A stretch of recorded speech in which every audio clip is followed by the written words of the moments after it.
Ano ba maghangin. So ikuan mga 3D siguro tinakuan na ni siya no. Depende kung kuan siya dali ra siya mauga. Kung sud sa balay niya dako depende kung dako. Dili siya ipainit. Dili iyo pa inti. Ana ra sa balay sulod. Sulod diri sa balay paugon sud sa balay di pwede diri sa gawas kay mahog mapugan sa. Kay imo ngipon sa init. So lutugat og daghang kaingon ani katong dako na jud sa nga. Kung dako na jud imong salaan na mo dako pero kay gamay ra man akong ano kanit kung di ana o lagi na imo. Ana ni mo kayon jud nimo siya. Then pasagdahan pud nimo inig ka. Hapon baron anaon pud nimo kay magbasa man yan diri kay murag mauga ba.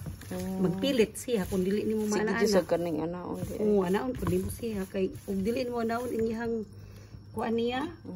Magbasa ang ilalom. Hi guys, sa hindi pa nakakaalam na ito palang malunggay, ang dami palang benefits dito. Ginagawa niya itong tea guys. Ito siya, araw-araw niya iniinom. Oo, ito pala. Ito ang naano niya. Dinadry niya, galing niya ito sa yung sa tanim niya. Kinukuha niya yung may mga yellow-yellow. Tapos, ginagawa niya ganito, gunting-gunting. Gunting-gunting. Tapos, pinapadry po ito. Ganito na siya. Tapos, pagka-dry na ito, kasi mag-molds daw ito. Tapos, pagkatapos niya mag-dry na, ganito na siya, oh. So, ito na ang mangyayari na na siya, nag-dry. So, ito ang pakuluan natin siya na inumin natin para gawin nating tea. So, matagal na niya itong ginagawa. Kaya, ang ganda ng niya, oh. Ilang taon na to. 50 plus na. Pero tingnan mo. Walang gamot iniinom. Ito yung walang maintenance ba? Wala siyang maintenance. Ito lang iniinom niya. Kamunggay.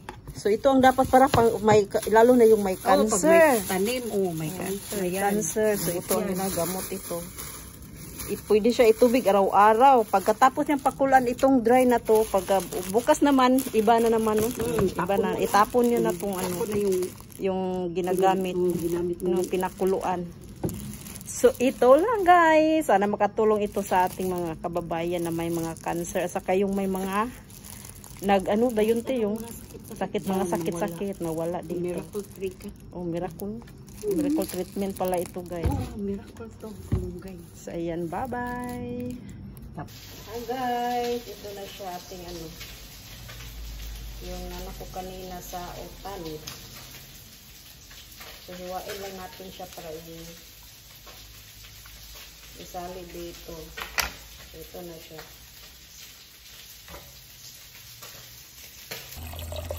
Hi guys, ito na ang ating pakuluan na tubig para gawin natin siyang tea. So araw-araw natin to siyang gagawin guys. Para araw-araw din natin siyang inumin, diba? So ayan, para healthy tayo palagi. Guys, ito na ang ating dry na malunggay. So ito siya. Tapos pinakuluan ko siya, yan. Ayan, antayan lang natin siya na hanggang yung kulay niya. Hanggang mag-green. Hi guys, so nandito na siya at natapos natin pakuluan. So dito na natin siya ilagay sa yung finished product natin. So dapat may kayo, salaan. So dito natin siya ilagay para makita, para mainom natin siya mamaya. Kasi sobrang init nito. Dahan-dahan lang.